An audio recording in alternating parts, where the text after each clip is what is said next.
Behind me stands a beacon of culture and an architectural icon. The theatre's building Spire at Arts Centre Melbourne. It's almost twice as high as the Statue of Liberty and stands as a bold declaration of the importance of the arts.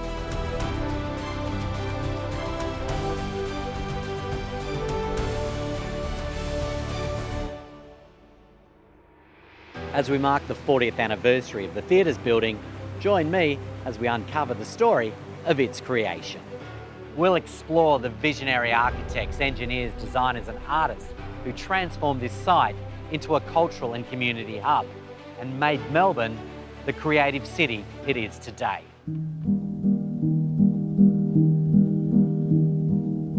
Arts Centre Melbourne is Victoria's much-loved home of live performance.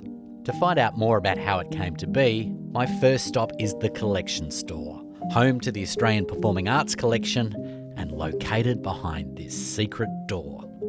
I'm here to meet Bella Chwasta, one of the curators of this wonderful collection. So where are we today?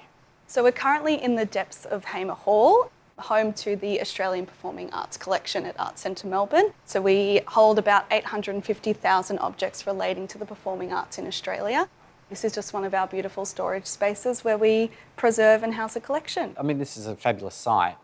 Tell me about the history. What was here originally? I mean, this site has been a place of gathering and community and entertainment for thousands of years, especially with the people of the Kulin Nation. It would be a place for song and culture. From the 1870s, a whole lot of international circuses came and popped their tents on the site. And the first permanent building was built in 1901. So when the idea was to put something more substantial in, I presume it wasn't a huge outcry?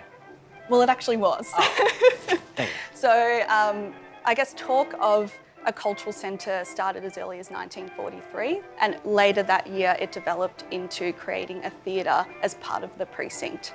Finally, in 1959, they commissioned Roy Grounds, Frederick Romberg and Robin Boyd to develop the architectural designs for the site.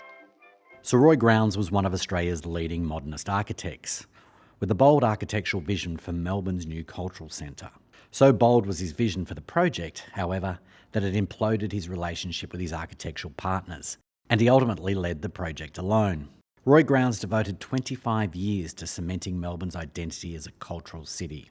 This was the idea at the time. This is what the Spire was supposed to look like. Why didn't we end up with this Spire? So there were a lot of concerns relating to this particular design. One of the main features was all the theatres were going to be underground and the Spire would act as a little placeholder to say, hey, there's something interesting here, come on in and have a look.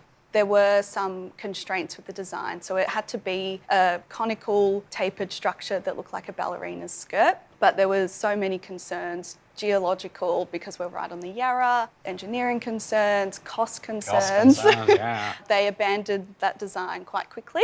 And it wasn't until the 1970s where Grounds created the beautiful lattice spire we know today. Gentlemen, I have the pleasure in presenting these sketches for your consideration. Oh, isn't that amazing?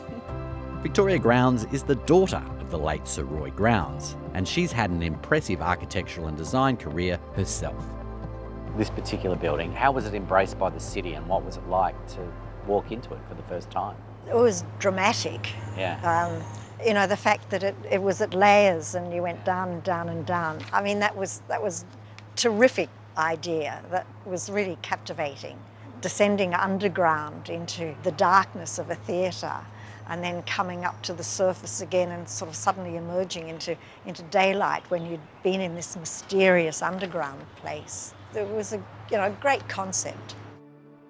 Roy was a tradesman himself. He always described himself as a maker of things. His first memories are making things, making models. So in his buildings, there's a consistent use of simple detailing, simple materials used honestly. I mean, just look at this, the wall, bush-hammered concrete with the stones exposed. The floor is local bluestone, used right throughout Melbourne. It's all about producing something that celebrates Melbourne. The Spire is a testament to the power of history and imagination. It represents the cultural heart of Melbourne and for 40 years has made this great city and its skyline synonymous with the arts. Join me next time as we explore Arts Centre Melbourne's extraordinary interiors and the artists who brought them to life.